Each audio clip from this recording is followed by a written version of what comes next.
Olá, tudo bem?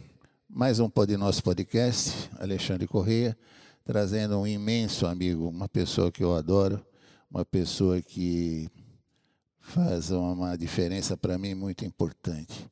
Há muitos anos eu tenho o prazer de ser amigo dele. É o Norton. Grande Norton, como é que você está? Que bom que você veio.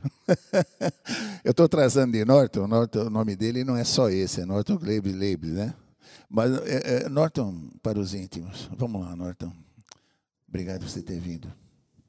Bom, é uma honra muito grande estar no seu programa, que já por 3 vezes ficamos de marcar, e agendas não combinaram, mas hoje, com chuva, com tudo, eu consegui chegar. Com a Avenida Santa Amaro com a Avenida cheia, Santa Amaro lotada, chuva, hoje conseguiu chegar. Consegui, com muito prazer estou aqui para falar com você, com o seu público, com os amigos.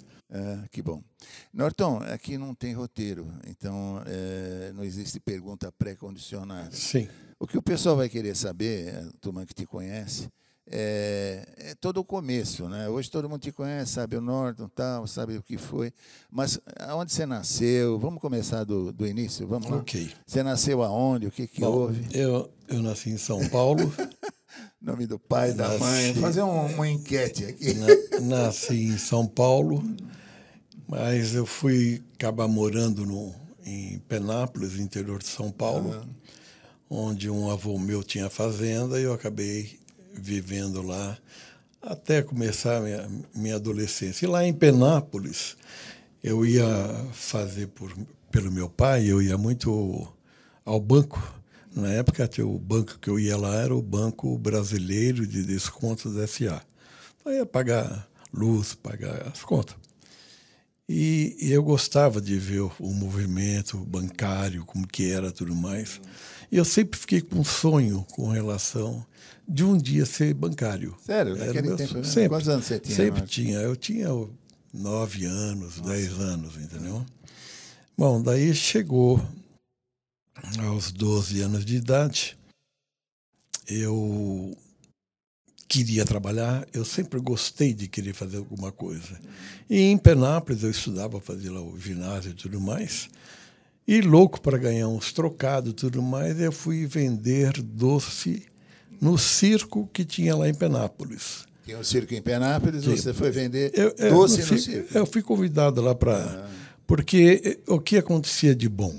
Primeiro, eu comia lá os doces que sobrava, mas comia. E segundo, ganhava o trocado. E mais uma outra coisa, que eu ficava assistindo o show do circo sem pagar nada.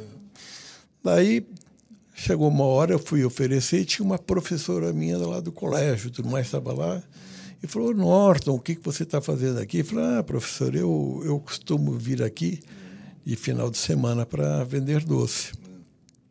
Mas eu não contei nada para o meu pai. Meu pai era um viajante, viajava muito, e eu não quis falar para ele que eu estava fazendo aquilo. Um dia, na reunião de pais e mestres, meu pai me acompanhou para ir até lá, o colégio, e a professora chegou para o meu pai, que o nome do meu pai era Arthur, e falou: seu Arthur, parabéns pelo seu filho, ele... além de ser estudioso, um bom rapaz, tudo mais, eu vi ele vendendo doce no circo, né? Meu pai olhou para mim, que meu pai não sabia. Olhou com aquela cara, fez assim. Quando saímos, né, ele veio perguntar, né?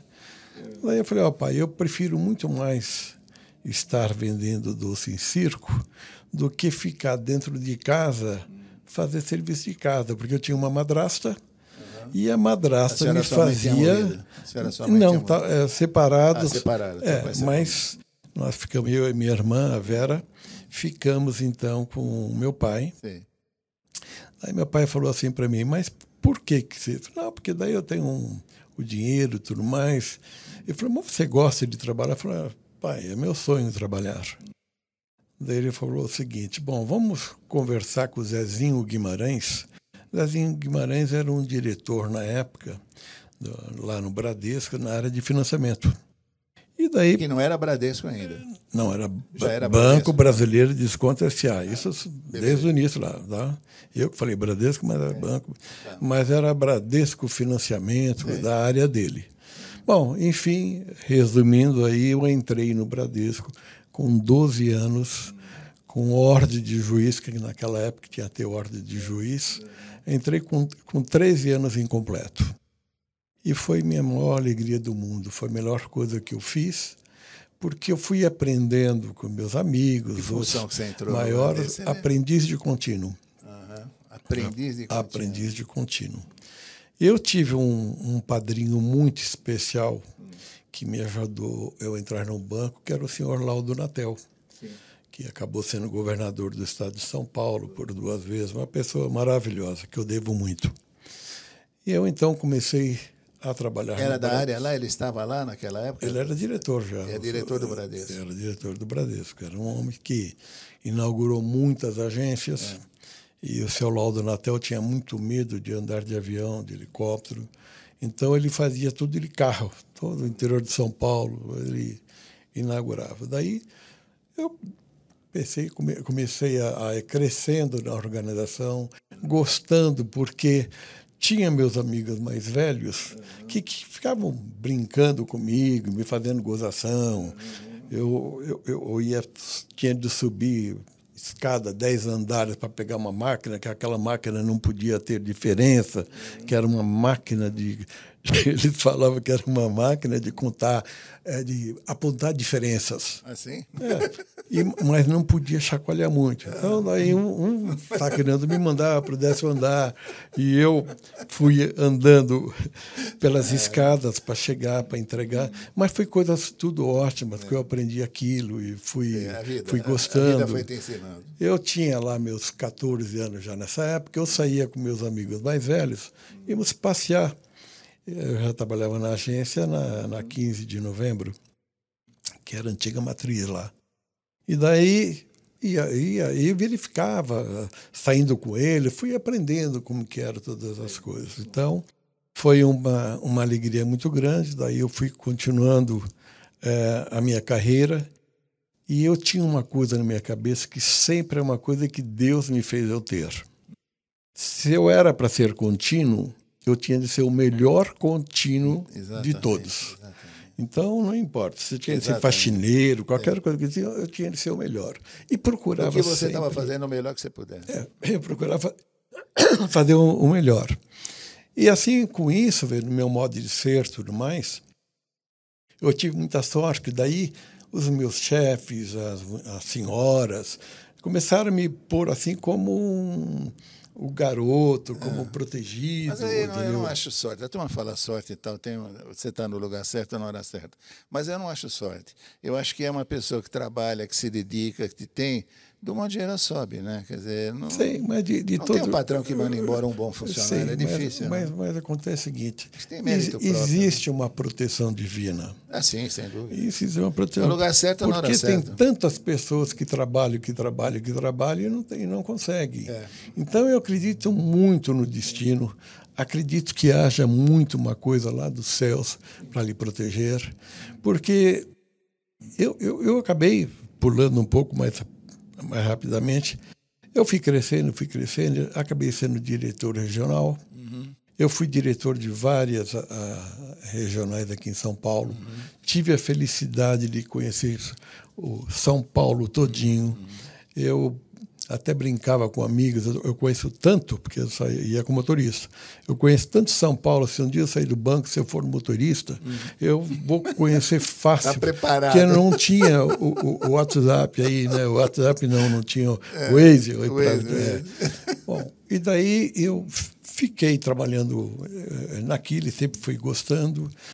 A coisa mais gostosa que eu tinha é que eu que escolhi os funcionários na agência, quando eu era gerente das agências, você tinha a felicidade de você escolher quem que você queria. E eu percebi, depois de muito tempo, fui perceber que eu tinha um dom, vamos imaginar isso, de olhar a pessoa e saber se aquela pessoa era boa ou não. Sensibilidade. Sensibilidade, assim, com o ser humano, entendeu? Então, quando eu encontrava assim, uma pessoa assim, gentil, uma pessoa boa, até um pouco tímida, essa Era eu aquela. Gostava, entendeu? Porque, às vezes, na entrevista que eu mesmo, como gerente, fazia, eu até provocava para ver a reação dessa pessoa, tudo mais, né? Bom, enfim, fui crescendo, virei diretor regional. Sim, mas você começou lá na cidade, 14 anos, 12 anos. Com 12 e aí anos. Você veio para que lugar depois? Olha, foi sempre dentro de São Paulo. Sim. Eu mudei para várias agências Mas da vamos dizer Central. que você estava lá, 14 anos você estava lá. Depois, a sequência, para onde? Bom, Reminiscências. eu fui, por exemplo, para a agência Afonso Bovero. Não, mas você veio para São Paulo, você veio para algum sempre outro São lugar? Paulo. Sempre a cidade de São sempre Paulo? Cidade de São Paulo. Tá. Eu acabei sempre ficando aqui Tá. E não mudava. Então, sempre em São Paulo. E daí, quando A eu comecei... carreira toda dentro da cidade de São Paulo, dentro da cidade de São Paulo. E com isso eu fui gostando, fui cada vez me sentindo melhor. Tinha várias pessoas que eu já tinha promovido como posto e eles foram subindo, caixa e tudo mais. Então, eu gostava muito de ver toda aquela energia de tantos amigos que eu fui adquirindo nessa época. Até que um belo dia, o senhor Lázaro de Melo Brandão, que era o presidente do banco na época, ele me chamou na matriz e eu fiquei pensando, bom, para onde eu vou agora? Porque eu já estava no cargo como diretor regional. Então, já tinha passado por várias diretorias regionais dentro de São Paulo. Sim. Daí tinha umas fofocas lá, puxa, capaz de você ter de mudar. Eu falei, bom, eu sou um soldado do banco, se tiver de mudar, eu vou. Para onde for, vai. Daí começamos a conversar. O seu Lázaro de Melo Brandão me chamou lá na presidência, chamou o Trabuco, Luiz Carlos Trabuco Cap, que é uma pessoa fantástica depois também. Foi presidente. Que ele era presidente da Bradesco Seguros. Certo. Tá? E comentou comigo que eu tinha uma oportunidade, como eu conhecia muitas pessoas na área comercial no banco, que a seguradora precisava de um elemento do banco para fazer o canal entre banco e seguradora. Então, que eles me escolheram porque eles sabiam que eu sempre... relacionamento teu com a área comercial do banco era interessante em função da seguradora. Não tinha nada com relação à seguradora. Eu, como sempre procurei tratar todos os funcionários da agência com humanidade, não só o gerente, lógico, tá? O caixa, mas sempre procurei tratar muito bem. Eu sempre procurei tratar como eu gostaria de ser tratado. Lógico. Essa era a minha escolha e meu pensamento. E eu tinha, assim, uma escola, vamos dizer, o Amador Aguiar. O Aguiar era um homem humilde, um homem maravilhoso, que sempre respeitou o ser humano também. E eu imitava ele, imitava o seu Laudo, assim, no que fazia. E muitos outros que, para mim, foram mestres dentro da organização. Um aprendizado sempre. Foi um aprendizado realmente incrível. Você foi aprendendo com todos eles, te dando um pouco de gás para que você ficasse o homem que você foi. É isso. Daí estava o seu Brandão, o seu Trabuco sentados e eu. Daí, quando o seu Brandão falou que precisava de mim na seguradora para ser um canal de comunicação entre os dois grupos, porque havia um pouco de rincha. Quem é dono de quem? O Bradesco sempre foi dono da seguradora, mas a seguradora que entendia de seguro e gerava muito lucro para o banco também. Então, tinha aquele respeito lá, mútuo e tudo mais, mas é claro que a seguradora ficava torcendo mais para quem era da seguradora e o banco mais para quem era do banco. Daí, quando ele falou aquilo, eu falei, meu Deus do céu, eu vou ter que mudar para o Rio. Daí eu cheguei para o seu Brandão e dei um tapinha assim no joelho dele e falei, seu Brandão, quando que eu mudo para o Rio? Já falei de cara, quando que eu mudo para o Rio, né? Daí ele falou assim, já deu um passo à frente. Não, para acabar logo. Passo à frente. Vamos para lá. Mentira, né? desse imbróglio. Daí ele falou assim, não, Norton, você vai ficar em São Paulo. Puta, na seguradora, na Avenida Paulista, você vai ficar tocando lá. Puta, me deu uma alegria tão grande. E eu fiquei pensando com meus botões. Puxa, minha carreira toda eu pensei em ser banco. De repente me puseram lá na seguradora. E eu pensava, será que estão me encostando? Pensava até. Puxa vida, eu sempre gostei do banco. Eu me via sempre no Banco Brasileiro de Desconto. De repente, você no seguro, eu não entendia nada de seguro, né? E eu fiquei assim até um pouco temeroso. Eu falei, mas eu vou enfrentar essa situação. E se alguém quis que eu ficasse pensando somente no banco, eu vou agora aprender a ser um securitário também agora. Por isso na minha cabeça. Daí, o que eu fiz? Eu comecei a telefonar para todo gerente regional do Brasil todo. Falei, meus amigos, que todos eram meus amigos mesmo, eu vou precisar de vocês. Eu estou indo para o grupo segurador, eu tenho um produto que eu vou ter de administrar. Nós éramos o quarto entre todos os bancos, que era a capitalização. Nós estávamos em quarto lugar e eu falei para ele, eu quero chegar a ser o primeiro banco na capitalização a passar todos os outros bancos. E eu vou dizer uma coisa para você, eu tive uma receptividade tão grande porque todos contribuíram, quer dizer, em me atender. Você plantou, né? Você plantou isso anteriormente. Exatamente. Só que, se você imaginar, eu não pagava um tostão de comissão na título de capitalização, eu não pagava nada de comissão.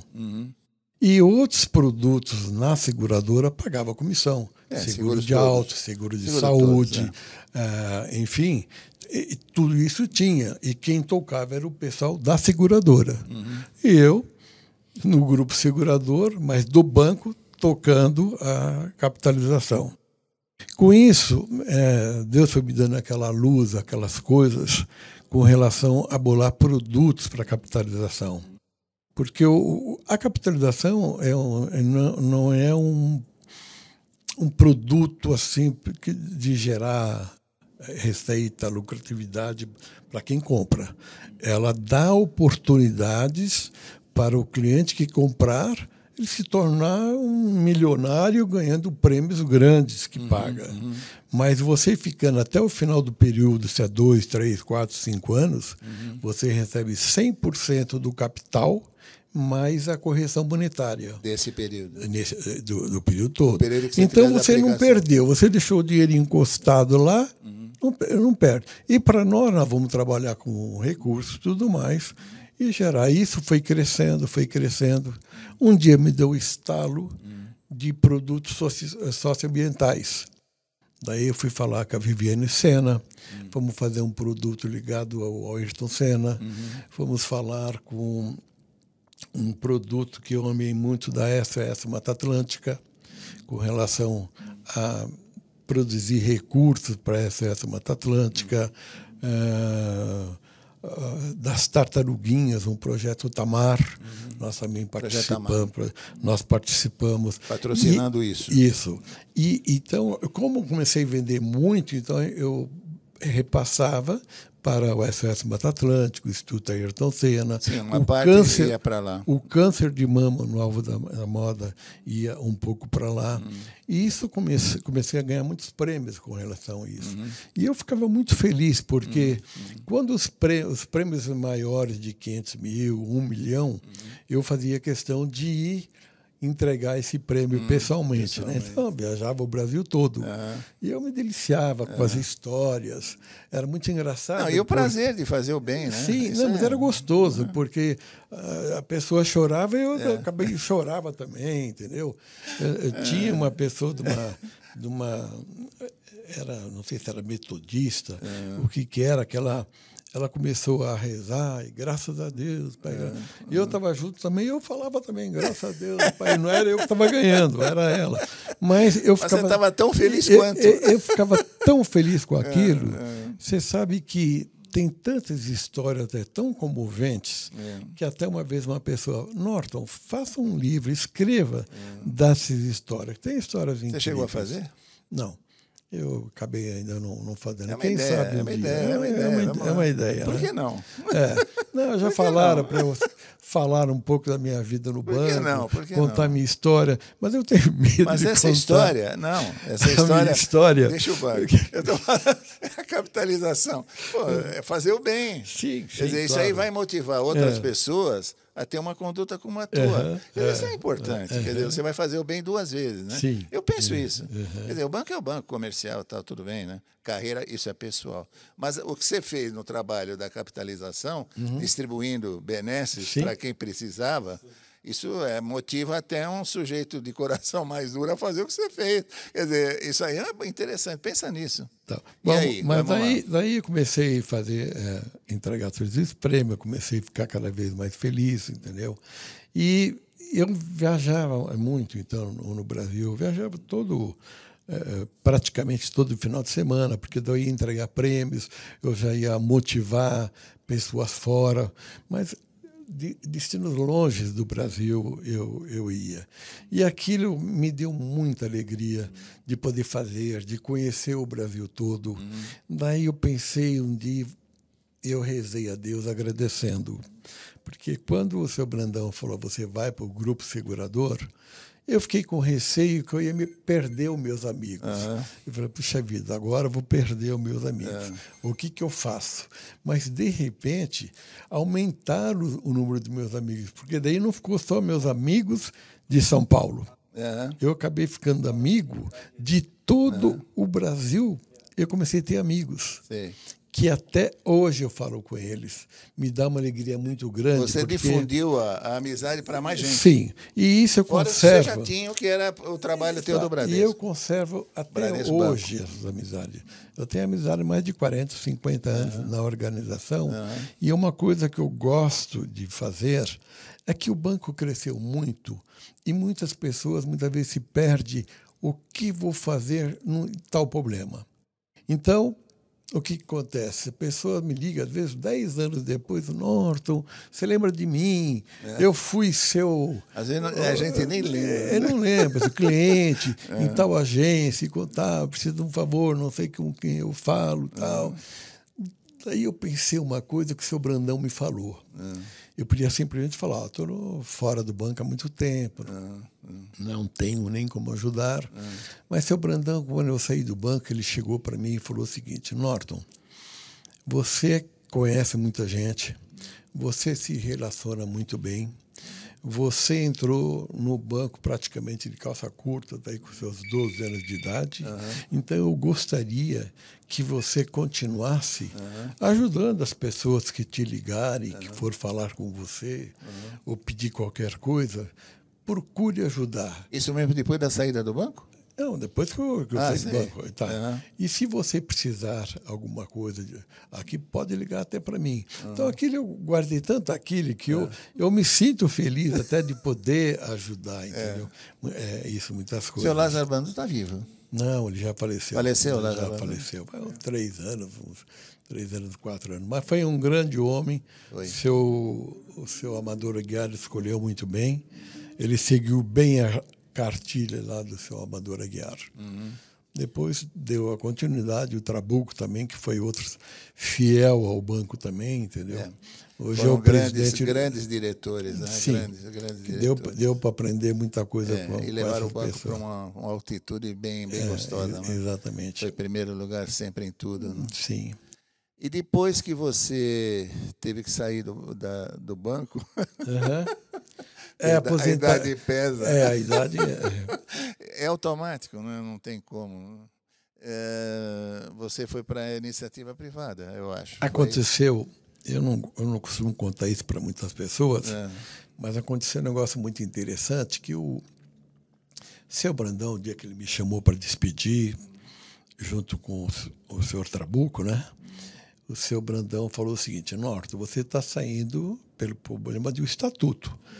Mas, senão, você é muito novo, você poderia até continuar aqui no banco.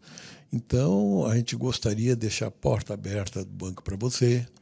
E você, como trabalhou também no grupo segurador, de você abrir uma seguradora, ou abrir um estacionamento. Abrir estacionamento, porque todos do banco, diretores que iam saindo, pegava 10, 15 agências e fazia abrir estacionamentos, tudo mais lá, e ganhava um dinheiro razoável. Sim, tal, né? faturava alguma coisa. Então, você poderia pensar nisso. Manter a vida funcionando, né? Se Sim, interessar por algo. mas daí eu pensando com meus botões, falei, bom, eu vou ter de ficar pedindo bênção sempre no banco, porque vou ter lá uma agência para pôr seguros, corretores, seguro, eu tenho sempre dar uma satisfação.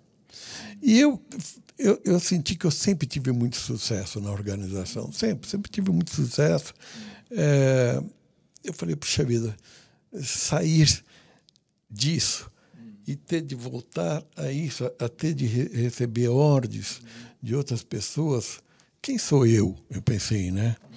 Quem é o Norton sem o sobrenome Bradesco? Daí deu um negócio em mim que quando o seu Brandão perguntou se eu queria, daí eu falei, seu Brandão, eu te agradeço muito, mas eu gostaria de saber quem é o Norton sem o sobrenome Bradesco. Na hora que eu falei aquilo, o seu Brandão ficou assim estático, né? Ficou olhando para mim. E eu olhei para o seu Trabuco, ele estava me comendo com os olhos, porque eu senti que ele não gostou da resposta que eu dei, que ele achou assim, né? Isso é uma resposta natural. Não, foi mas natural. Mas para ele, como o seu Trabuco sempre pisou em ovos com o seu Brandão, sempre respeitou muito o seu Brandão, entendeu? Então ele ficou meio assim, porque o seu Brandão respondeu dessa forma. Na hora que o Trabuco fez aquele jeito, o seu Brandão percebeu e falou, Trabuco, o Norton está certo. Eu também gostaria de saber, o dia que eu sair do banco, quem é o Brandão sem o sobrenome Bradesco. Daí, seu Trabuco, eu nunca vou esquecer das palavras dele. Não, seu Brandão, o senhor nunca vai sair do banco. O senhor sempre vai ficar conosco. Foi pela esquerda. Foi pela esquerda. Daí o seu Brandão falou assim, pô, mas eu vou morrer dentro do Bradesco? Ele falou, né? E aquilo foi uma passagem interessante, que daí eu agradeci e acabei em pensar o que eu ia fazer, porque eu tinha programado sair. Sim. Mas fazer o quê? Eu falei, banco eu não vou. Eu nunca vou colocar uma outra camisa de um outro banco, porque fiquei a vida toda trabalhando, 53 anos. Não tem nexo. Lá, tem e nexo. Agora vou defender uma outra bandeira de outro banco. Não tem nexo.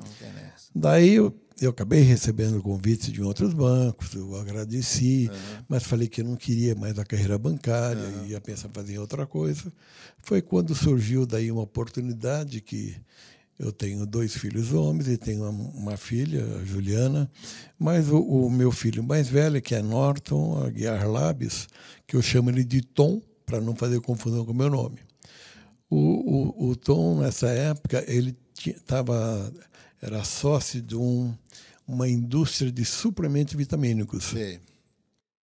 Daí ele chegou para mim e falou, pai, você não quer ficar fazendo isso? Você gosta tanto de suplemento vitamínico que eu tomo 20 comprimidos por dia de suplemento vitamínico. Vitamina A, vitamina B, para me aguentar. C, todo tipo de vitamina que você possa imaginar, entendeu? Nasceu uma vitamina nova, traz ela. Não sei. Daí eu peguei e falei, mas por que você quer sair, né? Falei, não, pai, eu vou... Estou trabalhando com até um ex-diretor, vice-presidente do banco. Ele me convidou para trabalhar numa outra situação e eu vou tal. Eu falei, tá bem, eu vou entrar. Daí eu fui conhecer a indústria, uma indústria aqui em São Roque. Fui conhecer e gostei. E comecei a olhar a fábrica fazendo aquele negócio e tudo mais, movimento e tudo mais, acabei entrando. E daí, o que aconteceu? Eu falei, bom, no banco sempre eu fiz um bom trabalho. Eu, como mercado financeiro. E agora, como eu empreendedor, como vai ser a minha vida agora como empreendedor? É diferente? Olha, é muito diferente. Muito diferente. É muito diferente. Você, quando está no banco, você tem a faca e o queixo para poder ajudar ou não ajudar, entendeu? Mas você tenha ali a liberdade de emprestar. Você tem alguém, né? Você tem alguém que suporta. Para fazer aquilo. Mas, com relação, quando você está como empresário, você sofre muito. O banco, o próprio governo adora banco e tudo mais, tá? Porque precisa dos bancos. Lógico. Agora, a empresa, infelizmente aqui no Brasil, né? Deus me perdoe, mas se você começa a crescer um pouco, vem sindicato, vem aumento disso, Era aumento isso que eu ia te daquilo. falar, quer dizer, é mais difícil porque a estrutura do país não permite Não, porque nada de empreendedorismo. exemplo, o sindicato e o governo vai ter de tirar dinheiro de quem está ganhando. Impostos, é Entendeu? uma coisa terrível. Então, Dificuldade, então aqui burocracia. é muito difícil essa situação. Muda a lei todo dia. E você tem que acompanhar aquela toda a situação. E aquilo, então, eu estava muito feliz porque eu comecei a agir como eu fazia com vendas no banco. Eu comecei um cronograma dentro da indústria, que eu chamava o meu sócio, que era o que bolava todas o tipo de vitaminas e tudo mais. Você tal, não que era conhecia, químico, porque não era da área, nada, né? Então, eu me identifiquei muito com ele, comecei a conversar com ele e comecei a mostrar para ele a questão de motivação. Sim. Então, motivar o quadro de funcionário, Parte comercial. fazer reuniões com o funcionário, dar premiação para o funcionário que tiver idêntico ao que eu fazia no banco, na capitalização. E o negócio começou a subir, até que um dia esse meu sócio chegou para mim e falou: Norton, tem um fundo que está querendo comprar a nossa empresa. E daí eu já estava há uns 5 anos já lá. Daí eu falei para ele, o nome dele é Darivan, eu falei: Darivan, vender a empresa agora, nós estamos crescendo anualmente 50%, 60% ano a ano. Por vender agora, nós tínhamos acabado de pegar uma indústria italiana, nos comprou, fez um pedido de 20 milhões para ser feito em 4 anos. A gente estava faturando 2 milhões por mês, 2 milhões e menos. Falei, putz, pegar um de 20. Daí veio essa proposta. Capital de giro, um monte de coisa aí. Não, veja bem, o cara ia dar um valor muito bom para mim e para o meu sócio para sair fora. Então, eu falei: ô Darivan, está indo tão bem, nós estamos crescendo tanto, e agora com esse pedido de 20 milhões vender, vamos esperar um pouquinho mais, porque esperando aqui um pouquinho mais, a gente vai vender por mais ainda. Sim, ele falou: tá bom, tá. O que aconteceu? Veio a pandemia. 2 anos quebrado, parado. 3. 3 anos. Quando veio a pandemia, daí foi uma situação, veja bem, que nós estávamos lá 2 milhões e meio de faturamento mensal, daí caiu para 400 mil. Nós tínhamos dentro do condomínio, onde ficava um condomínio industrial, nós tínhamos 2 prédios, porque já o primeiro começou a ter muito serviço, para aí colocamos mais um outro. Nós trouxemos uma máquina indiana para fazer as cápsulas, que foi novidade aqui no Brasil. Quer dizer, pagamos uma nota aquela. E daí começou a crescer. Daí começou a cair. Daí nós tínhamos, na época, 90 e pouco, quase 100 funcionários. Tivemos que mandar metade embora. Nós tínhamos 2 indústrias, uma em frente à outra, no mesmo condomínio. Tivemos de desfazer de uma, daí começou o negócio e tudo mais. E com isso... E não tem o que fazer. Não tem o que fazer. Agora você tem a honra, né? Você tem aquele negócio brilho, entendeu? Então imagina para mim, um cara que ficou 53 anos no banco, entendeu? De brilho e tudo mais, por ter de enfrentar uma RJ... Mas não tinha outro jeito, senão ia quebrar e eu já tinha perdido também muito recurso com relação àquilo. Mas daí, o intuito da moral que você tem é começar a botar capital numa coisa que não vai ter retorno. Nada, não vai ter entendeu? Retorno. Quer dizer, vai ser impossível ter retorno porque você não tem como fazer, né? Daí que eu comecei a acreditar mais em Deus. Daí eu comecei a falar com Deus. Eu rezava normalmente, que muitas vezes eu não rezava, entendeu? Mas quando eu comecei a sentir, eu comecei a dialogar com Deus, por que aquilo? Por que eu estava passando por aquilo? Porque se na minha vida, você sabe disso, eu sempre procurei ajudar os próximos. Lógico. Eu sempre procurei tratar principalmente os mais humildes. Eu tinha, na época, 3 empregadas. Se você perguntasse para elas qualquer coisa de mim, ou falasse alguma coisa de mim, elas batiam em você. Porque era como família, eu tratava ela como família. São família. Família. Dentro do teu peito é família. Sei, mas muitas pessoas não tratam assim. Não, a maioria não. Daí eu comecei a perceber que as pessoas mais humildes são aquelas mais sinceras com você. Sem dúvida. Dentro do grupo do Bradesco, eu tive vários motoristas, tá? Então eu comecei a perceber que quem me mandava mensagem também, e meu aniversário, ligava para mim, e como que eu estava, eu comecei a perceber assim, a bondade deles. No meu prédio, eu era síndico há uns quase 30 anos, então todos os funcionários, sempre com o máximo respeito, porque eu gostava, quando eu falava um bom dia, olhar na cara deles o tratamento teu era alegria pessoal. É. E isso é uma coisa que veio... Sem jactância. Isso é uma coisa que veio de mim. Eu te digo o seguinte, eu não gosto de ser metido, eu não gosto de me esnobar, eu nunca usei a minha caneta para passar por cima dos outros. E isso foi uma coisa que eu perguntava então para Deus. Deus, por quê? Eu sou um bom cristão. Por que estou passando por tudo isso? Daí, aos poucos, ele foi me dando respostas. Eu descobri, nesses 3 anos, o último, 4 anos mais ou menos, que existe pessoas amigas de você. Eu descobri pessoas que eu nunca pudesse imaginar que iriam me ajudar. Comecei a sentir isso. Amigos de ser amigos, amigas, que começaram a se preocupar com o Norton. Porque eu estava mudado, eu estava frio, eu não estava frequentando mais nenhum lugar. Primeiro, economizar, não queria gastar.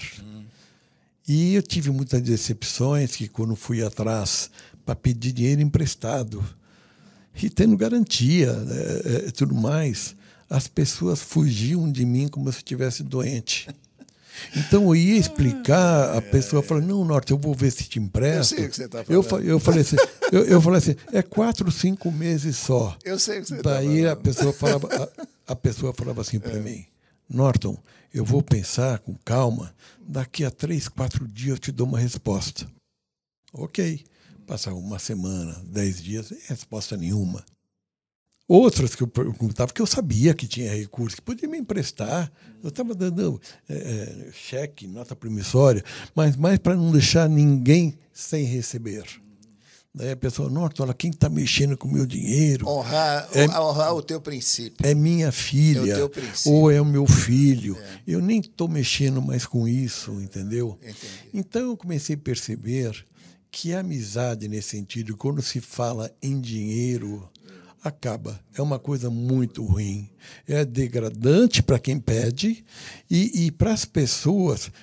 A pior resposta para nós é quando eles dão umas respostas assim que você sabe que está mentindo na cara dura. Eu não tenho, eu apliquei por muito tempo, não sei o quê. Mas você fala... Se você tivesse falado ontem... Se você tivesse falado comigo ontem, acabei de aplicar. Não, é sim.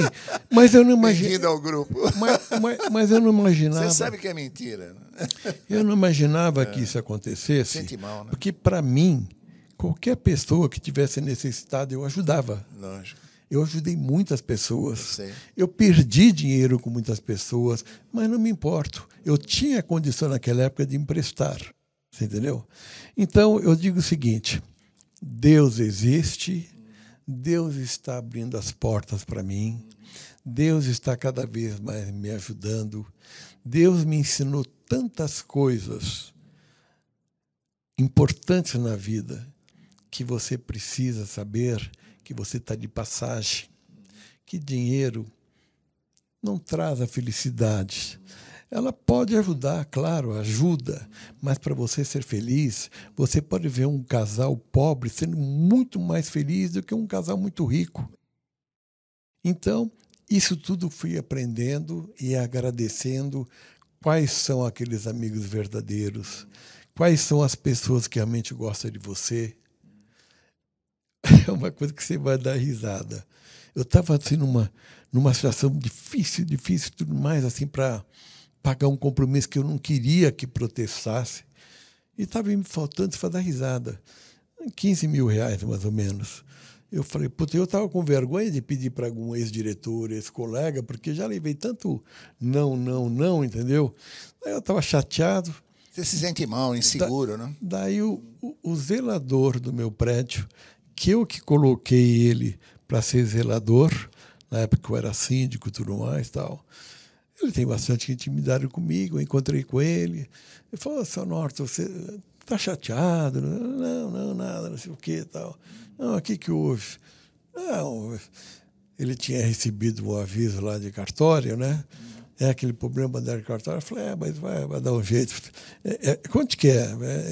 15 mil reais, né? E eu estava com a minha conta devedora, não tinha. Daí ele falou assim, Norton, eu não vou precisar, eu te empresto. Não me pediu um documento, não me pediu cheque, não pediu a promissória. Um zelador. Norton, é 15 mil? Eu vou passar para a sua conta. Olha, isso dá vontade de chorar. Mas é verdade. De você ver como Deus faz as coisas. Às vezes, muitas pessoas... simples. Mas aí vem uma... Você planta mas veja bem. Veja bem.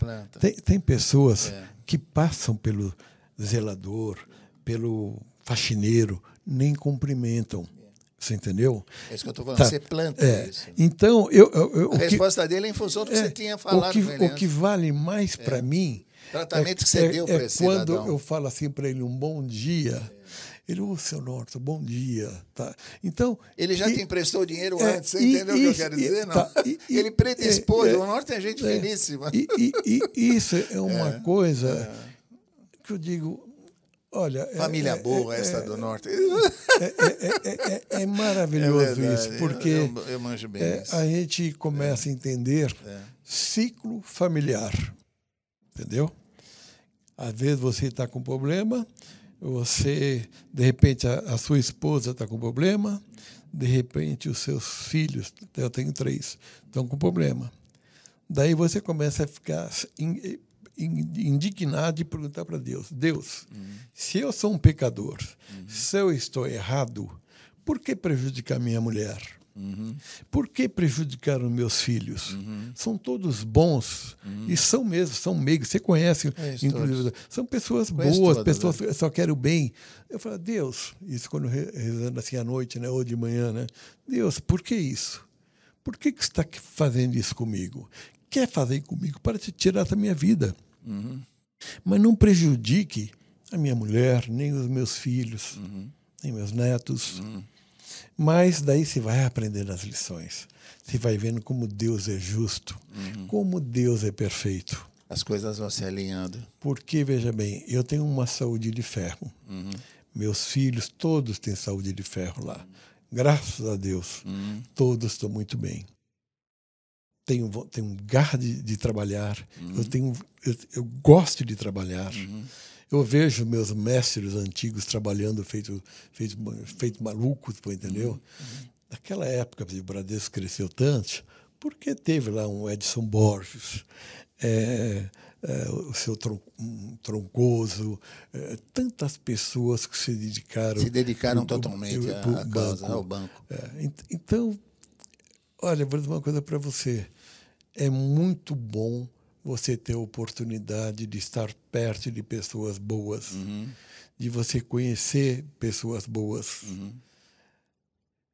É maravilhoso. E tudo vai se ajeitando. Você já reparou isso? Quer dizer, quando você tem essa índole que você tem, eu sei que tem, as coisas vão se ajeitando. Você passa por momentos muito difíceis, muito complicados. Você pensa até que não tem solução, mas tem. Quer dizer, o homem lá em cima, não sei por que isso acontece. Não sei explicar. Quer dizer, tem no restaurante, alguns restaurantes italianos, um moleque, uma foto do moleque cheio de macarrão, você já viu? E está escrito embaixo, why me, né? Por que eu, né? Você sabe que você analisar assim, o banco era pequeno demais. O pessoal gozava do Bradesco, Banco Brasileiro de 10 contos, se é que tem. Então, naquela época, você pega aquelas pessoas lá, exemplo, tem um que me marcou muito, Manuel Cabete, um homem duro, sério e tudo mais. Manuel Cabete foi o cara que trouxe toda a contabilidade, uma inteligência maravilhosa, trouxe para o Bradesco, um homem de super competência, seria possivelmente até um futuro presidente do banco. Infelizmente, ele teve um câncer terminal, partiu. Antônio Beltrán Martinez. Antônio Beltrán Martinez. Eu gosto de falar desse Esse eu homem. conheci. Foi aquele que foi sequestrado. Foi. Mas foi um homem perfeito. Alcides Tápias, que foi ministro também. Então, o Bradesco fez muito homens bons, mas que vieram lá de baixo, que vieram lutando. Francisco Sanches. Então, o Bradesco teve sorte. Escola, né? Uma escola de bons profissionais. E Deus encaminhou para o seu Amador Aguiar, que ele sempre ele preservou, por isso que ele fez a Fundação Bradesco, porque ele nunca teve condições de estudar. E ele sempre falava, se algum dia eu ganhar dinheiro, se algum dia eu for rico, eu quero abrir escolas sem cobrar nada para ajudar essas crianças. Muitas pessoas não sabem, mas a Fundação Bradesco é uma história linda que o banco tem por trás, que veio lá atrás por seu Amador Aguiar, depois passou para a neta, a Denise Aguiar, que é presidente lá da Fundação. Então, com todas as coisas boas que eu aprendi com o banco, eu procuro conservar e continuar fazendo. Coisas ruins que eu passei, chefes ruins, eu procuro não imitá-los. Eu procuro não fazer o que aquele cara fazia. Tudo é um aprendizado, para o bem e para o mal. E você está fazendo o que hoje? Você está com a empresa? Hoje estou com um loteamento, fazendo um loteamento muito grande, com alguns outros parceiros, que isso vai me ajudar bastante a começar a me reerguer tudo de novo. Estou com força e como vai ser uma coisa que eu falo assim, Deus é Deus, é maravilhoso. Ele me indicou para eu fazer isso, me deu essa oportunidade e eu lutei muito. Isso já está em andamento? Já está em andamento. E eu acho que agora em março estamos lançando. Daí eu falo para você, para a gente anunciar, para poder falar para as pessoas e tudo mais, que vai ser um loteamento com uma grande rentabilidade. São Roque é onde? Em São Roque. São Roque. Uma fazenda? Era uma fazenda. E o loteamento é você com alguns parceiros? Sim. É bom. Isso é a melhor coisa que você pode fazer na vida e é gente que é do ramo. E as coisas vão fluindo e as coisas vão acontecendo e você merece tudo isso. Obrigado. Vai acontecer tudo de bom. Obrigado. A tua esposa é maravilhosa, a Sueli. Obrigado. Os teus filhos são maravilhosos, a gente tem o orgulho de conhecê-los todos. Isso desde o tempo que eles eram mais novinhos, Campo de Jordão. Há muitos anos, né? A gente ia junto, né, com a Regina e com a Luciana. É um prazer muito grande ter convivido com você. Fala mais alguma coisa para a gente encerrar esse papo, que foi um desabafo teu e ficou tão lindo, cara. Ficou tão bonito, porque você realmente falou a verdade e se emocionou até determinados períodos. Então, foi um desabafo bem dado. Fico feliz com isso. Eu acredito que eu sou uma pessoa abençoada.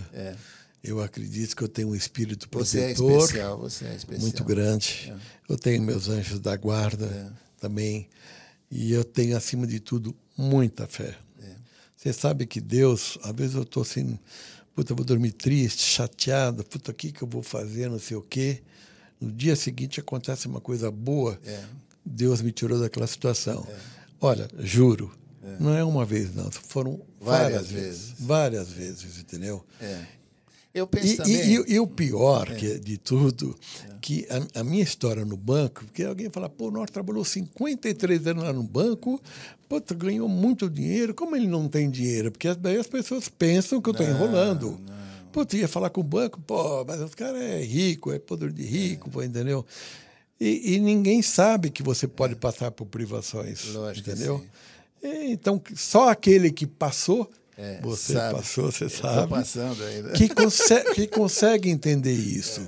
Mas eu até quero, terminando, falando o seguinte: de todas aquelas pessoas que recusaram me ajudar, que fugiram, que nem me responderam nada, eu não tenho uma mágoa, não tenho mesmo, não tenho uma mágoa, porque Deus sabe o que faz. Se ele tem medo...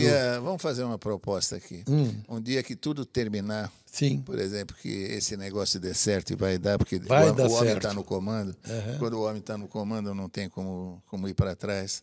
Se estiver tudo bem, vamos fazer sei lá, uma festa qualquer, não é uma festa suntuosa. Sei. Qualquer coisa, uma reunião, e convidar todo mundo para tomar um esquinho, bater um papo. Mesmo esses que na hora em que você mais precisava não puderam. Sim. Isso não é ironia, não é dar recado nenhum. Sei. É ter a amizade que tinha antes e explicar. Não é só dinheiro que vale, olha aí, a gente ganha, perde. Quem sabe pode acontecer com você amanhã. Né? Sei. Dá um exemplo também para esse cidadão ou para esses cidadãos, né? Que a vida é assim. Quer dizer, você tem, hoje, amanhã não tem, por algum motivo que você não sabe nem explicar como, as coisas vão de cambulhada e quando você precisa, pouca gente ajuda. Sim. Com os tombos a gente vai aprendendo. Eu acho que a melhor coisa que eu posso fazer para estar perto lá do nosso Criador é perdoar todas essas pessoas. Perdoados. E eu já perdoei toda noite, às vezes quando eu rezo e toco nesse assunto, eu perdoo todos eles. Mas quem sabe até algum vai se arrepender de não ter te ajudado. Isso é no sentido pessoal, nada importante. Mas que sirva de lição para eles, exato. entendeu? Esse sentido. Porque você pensa assim, pô, eu trabalhei com o cara há 50 anos. Não, sabe, é inadmissível. Ele não te conhece. Ele sabe da minha honra, ele sabe do meu nome, pô, entendeu? Eu nunca vou deixar de pagar um tostão. Tá? Então, a pessoa, às vezes... É momentâneo o problema. E eu sei que ele tem dinheiro aplicado, tem tudo, que não custa nada. E não é de graça, não. Eu pagaria um juro superior até o que o mercado financeiro estaria pagando. Mas acho que ele pensava assim, o Norton está precisando de dinheiro, então deve estar mal. Então... alguma coisa está errada. Vamos arriscar. Norton, um orgulho muito grande. Obrigado, querido. Dá o teu finalzinho aí. Fala o que você quiser para a gente encerrar e ficar com Deus aí. Vamos em frente. Bom, eu só peço para todos aqueles que o puderam ouvir, espero que eu tenha trazido um pouco de boas mensagens para essas pessoas. Valeu por isso. E que nunca deixem de crer no ser humano e principalmente naquele nosso Pai maior. Ele existe, ele nos ouve, podem ter certeza disso. Eu tenho certeza, não vou contar aqui agora, mas eu tenho certeza da existência desse Deus ou desse Espírito maior, porque eu passei por muitas situações que me fizeram ver que Deus existe. Você pediu por ele. Pessoal, é o Norton. Foi um prazer imenso tê-lo aqui. E eu corroboro tudo que ele falou, porque eu conheço um pouco da vida dele e sei da honestidade do princípio e do bem que esse homem faz e fez. Nosso podcast, Alexandre Correia. Até a próxima.